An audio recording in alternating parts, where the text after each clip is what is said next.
Imagínese esto.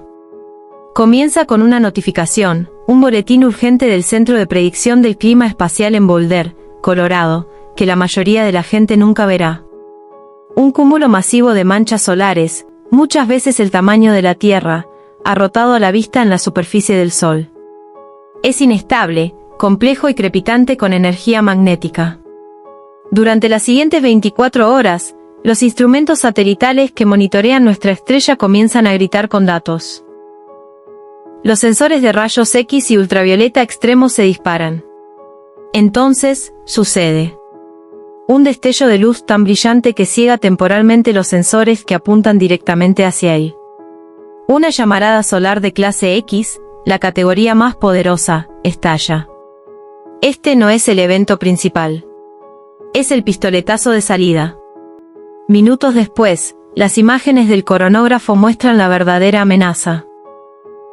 Una colosal nube de plasma magnetizado de 1.000 millones de toneladas, una eyección de masa coronal, separándose de la fuerza gravitacional del Sol.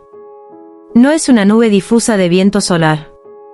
Es una bala de cañón, una burbuja magnética coherente que viaja a más de 4 millones de millas por hora.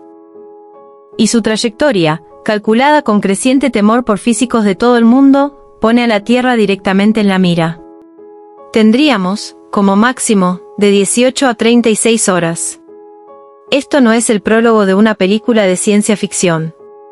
Es un escenario preciso, plausible y aterrador basado en un evento histórico ocurrido en 1859 y un casi accidente en 2012. El fenómeno es una severa tormenta geomagnética, desencadenada por el impacto directo de una gran eyección de masa coronal. Su potencial para paralizar la civilización moderna no es especulación, es una conclusión extraída de la física, la ingeniería y la teoría de sistemas. Representa lo que los analistas de riesgo llaman un evento de alto impacto y baja probabilidad, una amenaza cuyas probabilidades anuales son bajas, pero cuyas consecuencias son tan vastas que exige una atención seria. Esta es la historia de por qué nuestra civilización tecnológica es excepcionalmente vulnerable a las rabietas del Sol, cómo caerían las fichas de dominó y lo que la asombrosa evidencia nos dice sobre nuestro frágil lugar en el cosmos. Para comprender la amenaza, primero debemos entender al Sol no como un plácido disco amarillo en el cielo, sino como la estrella dinámica, caótica y, en ocasiones, violenta que es. Nuestro Sol es un enorme reactor termonuclear que fusiona hidrógeno en helio en su núcleo. Este proceso crea no solo luz y calor, sino también un campo magnético complejo y vibrante. Imaginemos al Sol no como una bola de gas lisa, sino como una olla de agua hirviendo, donde las líneas del campo magnético son como hebras de espagueti que se retuercen, enredan y rompen constantemente por las corrientes de convección bajo la superficie. Estos campos enredados almacenan una inmensa energía. Al romperse y reconfigurarse, la liberan principalmente de dos maneras. La primera es la llamarada solar, un destello repentino y localizado de radiación a través del espectro electromagnético, desde ondas de radio hasta rayos X y rayos gamma. Este destello viaja a la velocidad de la luz y llega a la Tierra en unos 8 minutos. Puede ionizar la atmósfera superior, provocando apagones de radio y sobrecargando los sistemas electrónicos de los satélites. Es un disparo de advertencia. El segundo evento, mucho más importante para la vida en la Tierra, es la eyección de masa coronal. Imagine que el espagueti magnético no solo se rompe, sino que lanza un trozo masivo de la atmósfera exterior del Sol, la corona, al espacio. Esto es una CME, una nube de plasma, un gas de partículas cargadas, protones y electrones, todas entrelazadas con un potente campo magnético retorcido. Es una masa física de material solar y viaja a una fracción de la velocidad de la luz, entre 1 y 8 millones de millas por hora. Una CME dirigida a la Tierra es un proyectil lento pero completamente devastador. Durante la mayor parte de la historia de la Tierra, estos eventos fueron curiosidades atmosféricas inofensivas. La vida estaba protegida por dos brillantes características planetarias, nuestra atmósfera y nuestra magnetósfera. La magnetósfera es un campo de fuerza invisible generado por el núcleo de hierro fundido giratorio de la Tierra.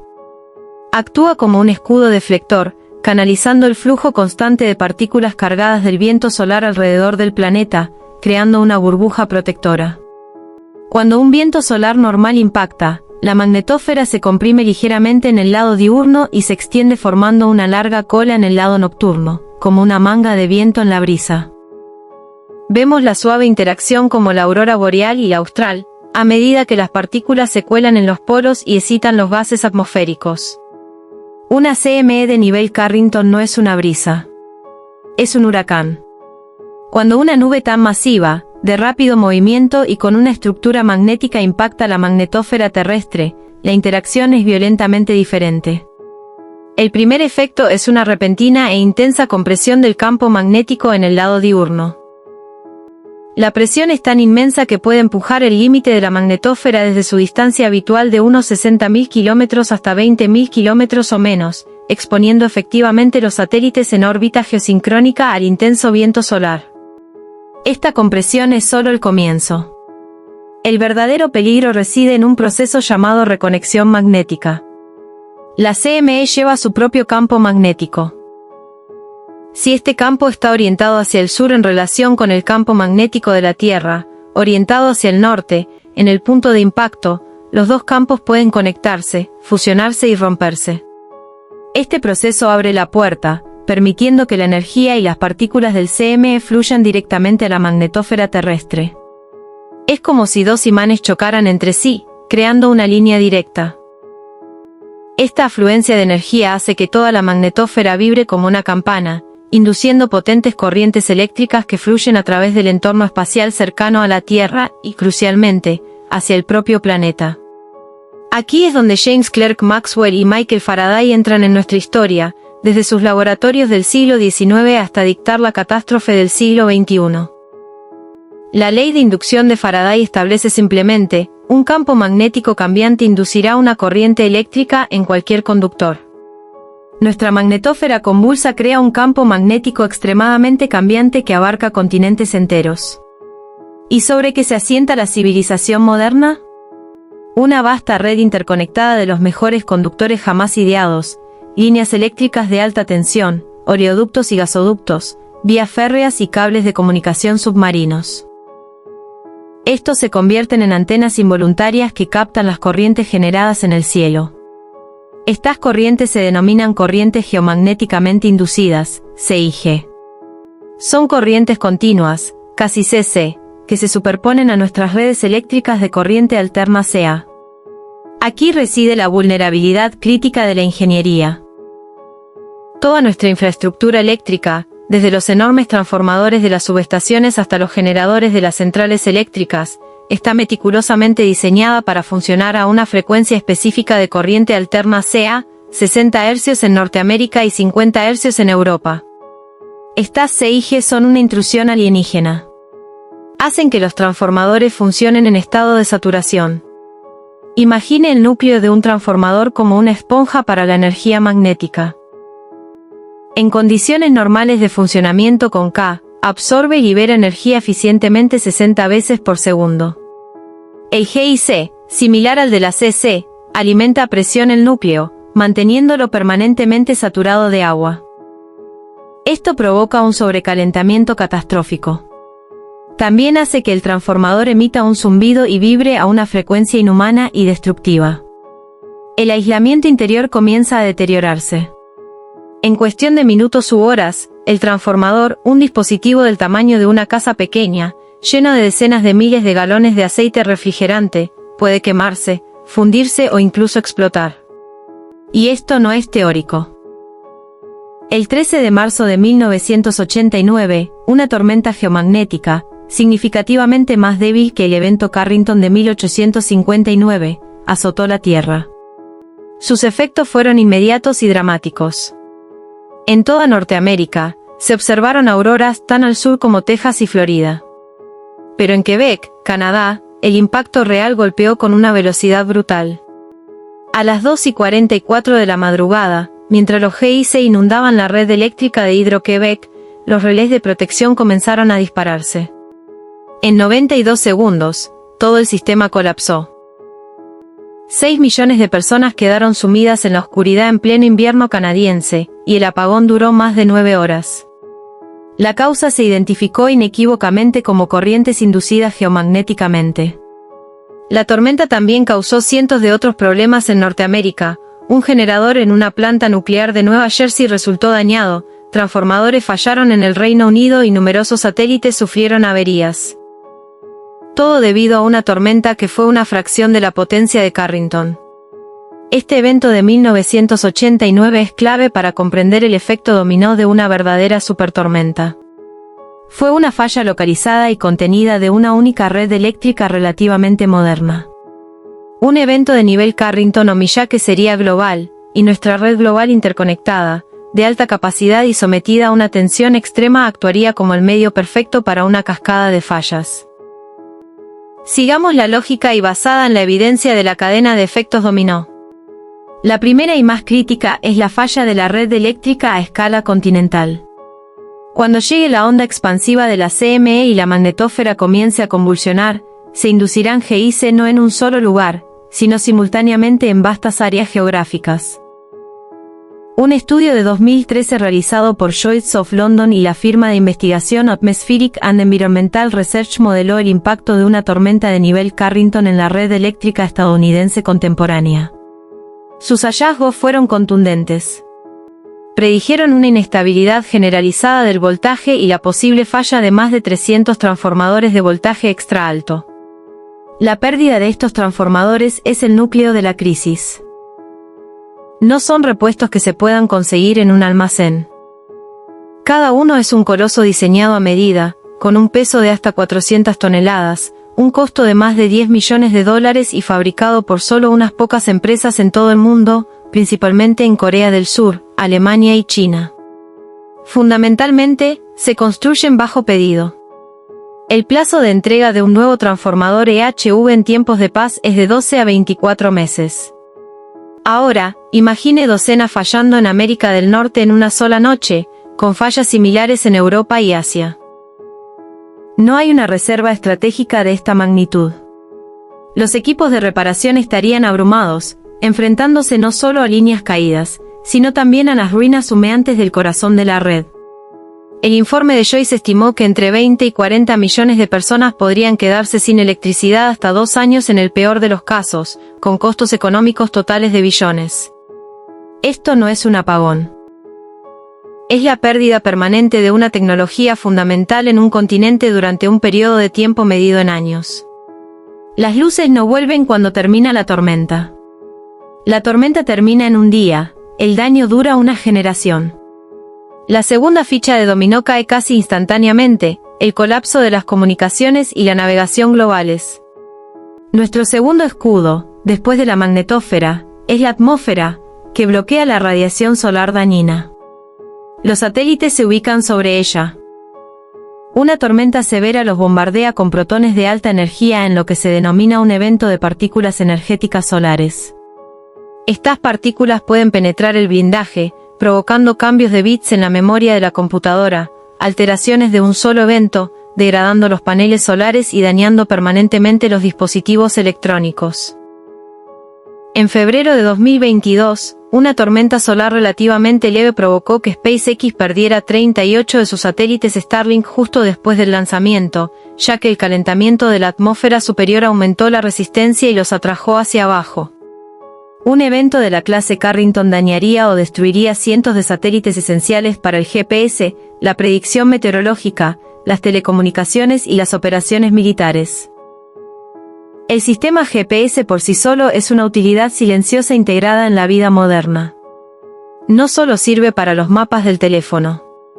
Proporciona una sincronización precisa para el sector financiero, cada operación bursátil, transferencia bancaria y transacción en cajeros automáticos se registra con la hora en relojes GPS. Sincroniza las torres de telefonía móvil y las redes de datos. Guía la aviación comercial, el transporte marítimo y la agricultura moderna, siembra y cosecha de precisión. Si pierdes el GPS, no solo te pierdes, el sistema nervioso del comercio y la logística globales se paraliza. Las aeronaves quedarían en tierra o se verían obligadas a utilizar métodos de navegación arcaicos y menos seguros. El transporte marítimo se ralentizaría. El sistema financiero se paralizaría. Simultáneamente, las comunicaciones terrestres fallan.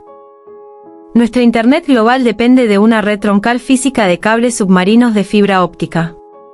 Si bien las propias fibras de vidrio son inmunes a los GIC, los amplificadores repetidores sumergidos que amplifican la señal cada 50 a 100 kilómetros no lo son. Estos dispositivos se alimentan de corriente continua que se suministra a través de conductores en el cable desde la costa, lo que los hace directamente vulnerables a los gradientes de voltaje creados por la tormenta. Un estudio de 2021 realizado por la doctora Sanjeta Abdugiotti destacó específicamente esto como una vulnerabilidad catastrófica e ignorada. Una tormenta geomagnética severa podría dañar estos repetidores, cortando los enlaces de datos intercontinentales. Internet se fragmentaría en fragmentos nacionales o regionales aislados, si es que estos fragmentos tuvieran energía. Con la red eléctrica inactiva y las comunicaciones silenciadas, la tercera ficha de dominó se tambalea. El colapso de la logística y la cadena de suministro justo a tiempo. La civilización moderna opera con una reserva sorprendentemente pequeña. Los supermercados suelen tener solo 2 o 3 días de alimentos para su comunidad local, dependiendo de las entregas constantes de camiones. Las farmacias tienen existencias limitadas. Las gasolineras tienen tanques subterráneos que requieren bombas eléctricas, y su suministro depende de oleoductos y refinerías, que son enormes instalaciones industriales con un alto consumo eléctrico y que quedarían paralizadas de inmediato. A las 72 horas de un colapso de la red, comienza la crisis silenciosa. El agua deja de fluir de los grifos porque fallan las bombas eléctricas. Los sistemas de saneamiento se reactivan. Los cajeros automáticos y las redes de tarjetas de crédito están inoperantes, lo que obliga a una reversión caótica e inmediata a una economía basada en el efectivo donde el dinero físico desaparece. Los alimentos refrigerados comienzan a echarse a perder. La gasolina se vuelve inaccesible, dejando a la gente varada. Quienes tienen generadores domésticos pueden aguantar 1 o 2 semanas hasta que se les agote el combustible, y el ruido los convierte en blancos en un mundo cada vez más oscuro. La cuarta ficha de dominó es la falla de los servicios críticos. Los hospitales, incluso aquellos con generadores de emergencia, están diseñados para cortes de energía a corto plazo. Tienen combustible para días, tal vez 1 o 2 semanas. Su suministro de oxígeno, medicamentos y equipo estéril depende de una red de fabricación y distribución en funcionamiento que ya no existe. Las máquinas de diálisis, los ventiladores, las incubadoras para bebés prematuros, todo se convierte en pisapapeles costosos. Las enfermedades crónicas como la diabetes, las enfermedades cardíacas y la insuficiencia renal se agudizan y luego son fatales. El informe de 2008 de la Comisión del Congreso sobre el pulso electromagnético, que estudió un efecto similar de una explosión nuclear a gran altitud, llegó a una conclusión desalentadora: los sistemas interdependientes de la vida moderna son tan frágiles que, en un apagón nacional prolongado, la tasa de mortalidad podría alcanzar el 90% debido al colapso social, la hambruna y las enfermedades. Una supertormenta geomagnética representa una amenaza comparable a escala global. No se trata de una extinción rápida para la humanidad como especie. La gente sobreviviría. Pero es el fin definitivo de la vida tal como la conocemos, el fin de la civilización tecnológica, interconectada y de origen global de principios del siglo XXI. Nos veríamos empujados a una condición preindustrial, pero con una población de 8.000 millones de personas que carecen de las habilidades, el conocimiento o la base de recursos locales preindustriales para mantenerse. El trauma reiniciaría el curso de la historia humana. Lo aterrador de esta narrativa es que no se basa en la fantasía, sino en pruebas concretas y errores escalofriantemente estrechos. Prueba 1. El precedente histórico, el evento Carrington. A finales de agosto y principios de septiembre de 1859, el astrónomo británico Richard Carrington observó una masiva llamarada solar de luz blanca. Aproximadamente 17 horas después, una CME correspondiente golpeó la Tierra. Lo que siguió fue la mayor tormenta geomagnética jamás registrada. Los sistemas telegráficos de Europa y Norteamérica fallaron espectacularmente. Los operadores sufrieron fuertes descargas, el papel telegráfico se incendió y los mensajes pudieron enviarse incluso con las baterías desconectadas, alimentados únicamente por las corrientes aurorales en los cables.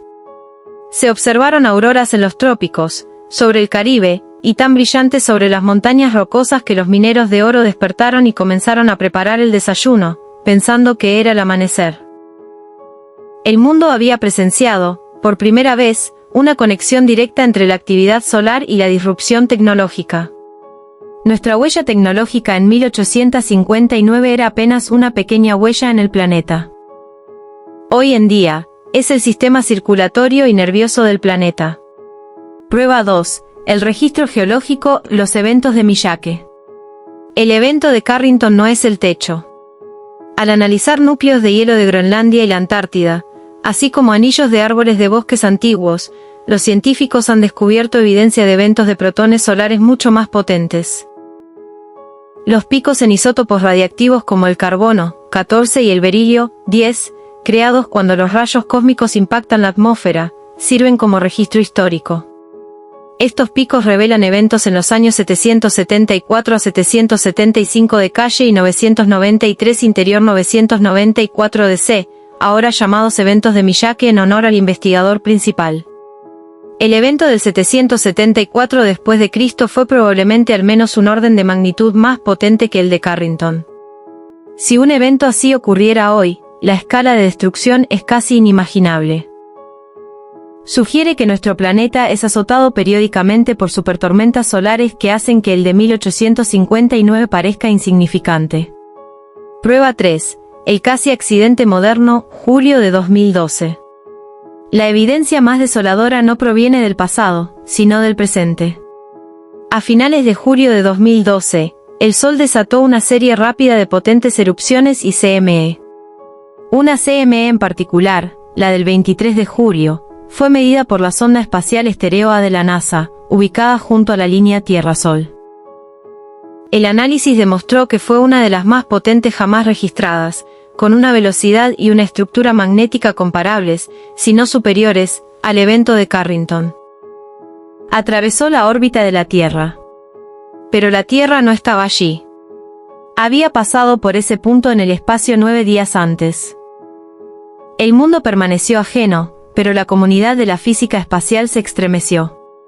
La tormenta que podría haber puesto fin a la era moderna había pasado en silencio, un fantasma en el viento solar. Prueba 4. El consenso de expertos e instituciones. Este riesgo no es dominio exclusivo de quienes se preparan para el fin del mundo. Es una amenaza reconocida y estudiada en los más altos niveles científicos y gubernamentales. La NASA y la NOAA, Administración Nacional Oceánica y Atmosférica, cuentan con divisiones enteras dedicadas a la predicción y mitigación del clima espacial. El Registro Nacional de Riesgos del Reino Unido ha clasificado durante años el clima espacial severo como una amenaza de primer nivel, junto con la gripe pandémica y las inundaciones costeras. Los Estados Unidos. La Comisión Federal Reguladora de Energía, FERC, ha ordenado a los operadores de la red eléctrica que desarrollen estándares para evaluar y mitigar los riesgos de GIC. La industria de seguros y reaseguros, cuyo negocio es cuantificar el riesgo catastrófico, ha publicado modelos exhaustivos sobre las posibles pérdidas de billones de dólares. La vulnerabilidad se acentúa ahora por dos razones convergentes. En primer lugar, estamos entrando en el periodo de máximo solar en el ciclo de actividad solar de aproximadamente 11 años, alrededor de 2025. Si bien una supertormenta puede ocurrir en cualquier momento, las probabilidades son estadísticamente mayores durante el máximo.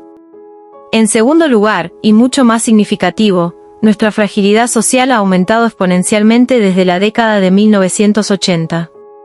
Nuestra dependencia de la electricidad y la microelectrónica es total. Nuestra infraestructura se ha vuelto más interconectada y eficiente, pero ha perdido resiliencia. Hemos construido una casa de cristal en una galería de tiro cósmica. ¿Hay esperanza? ¿Podemos evitar esto? No podemos detener el sol. Pero podemos fortificar nuestra casa. La solución reside en un enfoque triple: preparar, advertir y fortalecer. La preparación comienza con la concienciación individual y comunitaria. Los gobiernos recomiendan cada vez más a los ciudadanos contar con kits de emergencia para al menos 2 semanas, alimentos, agua, medicamentos y formas alternativas de cocinar y mantenerse calientes. En el caso de una tormenta geomagnética, este consejo es el mínimo indispensable. Estos nos brindan una alerta crucial de 15 a 60 minutos para el destello de radiación inicial y de entre 18 y 48 horas para la llegada de la CME. Este tiempo es invaluable. Permitiría a los operadores de la red iniciar un apagado controlado y cuidadosamente gestionado de las partes más vulnerables de la red, desconectando los transformadores antes de que llegue la tormenta para protegerlos de la CIC. Permitiría que los satélites se pusieran en modo seguro. Es la diferencia entre un apagón controlado y continuo y un agotamiento devastador. El reforzamiento es la solución de ingeniería a largo plazo, costosa, pero esencial. Implica modificar nuestra infraestructura para resistir los GIC. Las medidas clave incluyen: instalación de dispositivos de bloqueo de GIC en subestaciones críticas. Se trata de condensadores colocados en la conexión a tierra de los transformadores que bloquean los GIC lentos, similares a los de CC, a la vez que permiten el paso sin obstáculos de la corriente alterna de 60 Hz. Construcción de una reserva estratégica de transformadores. Una flota de transformadores transportables de repuesto que podrían desplegarse en zonas de desastre. Diseño de transformadores de nueva generación para que sean inherentemente más resistentes a la saturación. Refuerzo de la electrónica satelital con mejor blindaje y componentes tolerantes a la radiación. Diversificación de sistemas críticos como la navegación, añadiendo sistemas de respaldo terrestres como el ORAN para reducir la dependencia del GPS vulnerable. El coste de estas medidas es elevado, probablemente de decenas de miles de millones de dólares a nivel mundial. Pero debe sopesarse frente al coste de la inacción, el posible colapso de la civilización tecnológica y una depresión multibillonaria que podría durar décadas. Es la póliza de seguro definitiva. Nos encontramos en un momento único en la historia. Por primera vez, una especie ha construido una civilización tan avanzada que puede verse amenazada por un fenómeno meteorológico estelar.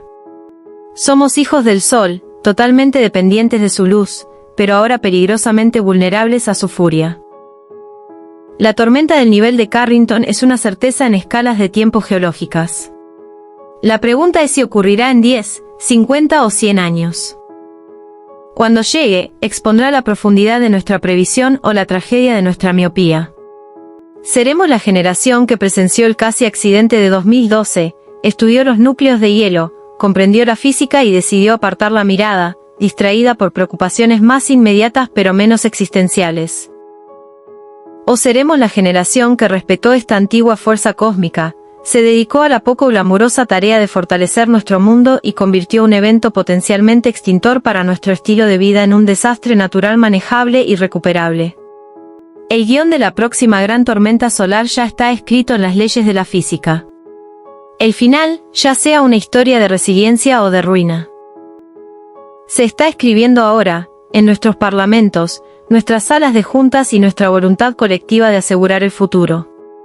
El Sol dirá lo que piensa.